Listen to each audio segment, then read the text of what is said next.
Okay, so apparently this last week or so at the Nintendo World Store, Nintendo had some of the demos that they had at E3 available there to play at the Nintendo World Store, and this includes the Zelda Triforce 3DS game. It had Yoshi's Woolly World for Wii U, Mario Maker, and Star Fox Zero. So, funny story. I was up in New York. I was meeting up with a friend of mine that moved to Cali, and she happened to be in New York this past weekend. So I was like, hey, why not? I've never been in New York. I've always wanted to go. Nintendo World Store is there. Boom, let's do it. So we met up there, hanging out for a bit, and we went to the Nintendo World Store. And I'm walking around like it's pretty cool, not gonna lie. And we go up to the second floor, and I see Star Fox Zero on the big ass TV that they have there, and someone's playing it. I started tripping. I was like, "Oh my gosh, I have to do this. I have to play the game. I have to play this demo." So I had to talk to a Nintendo employee, and they had to like write down my name, and they like literally gave me a time to come back and play it. Unfortunately, I don't have any footage of me playing it because my friend had to split to meet up with her sister, so she wasn't able to be there to take any footage or pictures. But I did get to play the Star Fox Zero demo, and it's pretty cool.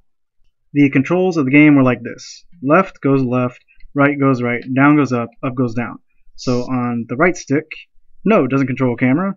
This, you go right, or you go up on the right stick, you boost, back, you brake. X is to do the loop-de-loop, so you end up behind the person shooting behind you. B is the 180 turnaround, you're going straight. Press B, you do a flip and you come back the way you were going. A was the transform button between chicken thing mode and regular R-wing mode. And don't quote me on this, but I think Y was barrel roll. There was really no need for it in the demo, so I didn't really do it too much. But I'm pretty sure that's what it was. You hold ZL to lock onto a target. It doesn't actually like lock onto a target like a Zelda game would, where it's like free hit. You still have to aim. ZR was to shoot. You could hold it for a bigger charge shot. You did have to use gyro controls to aim, which was definitely weird at first, but I kind of got used to it. And so the main screen is where you have your regular third-person point of view that you do have in Star Fox games, so that definitely felt familiar. And then here on the gamepad was the cockpit view, the first-person view basically was on here, and that definitely made aiming a lot easier having that view here. So you're basically playing the game in first and third person at the same time, which was very weird, but it was actually really interesting at the same time. It was really fun. Definitely added a lot of interesting depth to the gameplay. So afterwards, the Nintendo guy that was working there was asking me a lot of questions. What did I like about the game? What did I not like about the game? I didn't mention the graphics. I didn't want to be that guy. But honestly, the parts of it didn't really look up to par. But I was willing to forgive that because the gameplay was really on point. And what I ended up telling him was that at the very beginning, when I was playing, I was not standing center in front of the TV. I was kind of actually off to the side, and I was kind of playing off center. And the aiming is through the gyro controls, so my controls would always veer to the left. If you're not center, your aiming is automatically going to be off. So you do have to stand center in front of the TV. And the first part of the demo I was playing, I was really struggling because I kept having to reset. Oh yeah, by the way, press down on the left stick resets the camera center, kind of like in Splatoon when you press Y and it all just resets to whatever position you have it in. That was this for Star Fox.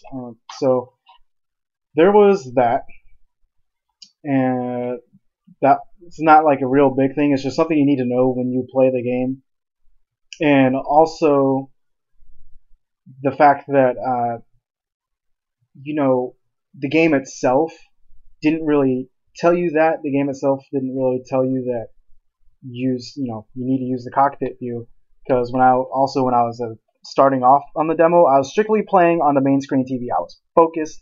I was looking at that, and I had a hard time hitting a lot of stuff. I mean, you can still do it.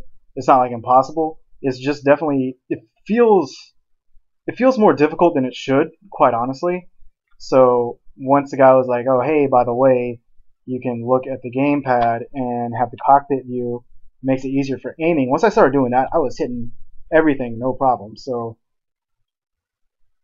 I don't know how people are gonna feel about this when they get the game overall. Because at first it's tricky trying to determine which screen you should be looking at because it's the cockpit view. You still don't have the overall view of everything as you're flying around, but that's basically the best way to aim, like hands down, no doubt. So bouncing back and forth between the two screens is actually going to be a thing, and if you just aren't feeling that, you're not going to feel Star Fox Zero. That's just how it is. I'm sorry. But overall, the demo was great. It was definitely fluid gameplay. It's definitely a Star Fox game. So if you like Star Fox, you want to look at this, you want to pick it up. Am I going to get it? Yes, I'll definitely pick up this game. Day one purchase. I had a blast with it. I can't wait to play it for real. It was fun. You got to get used to it. But once you do, it's great.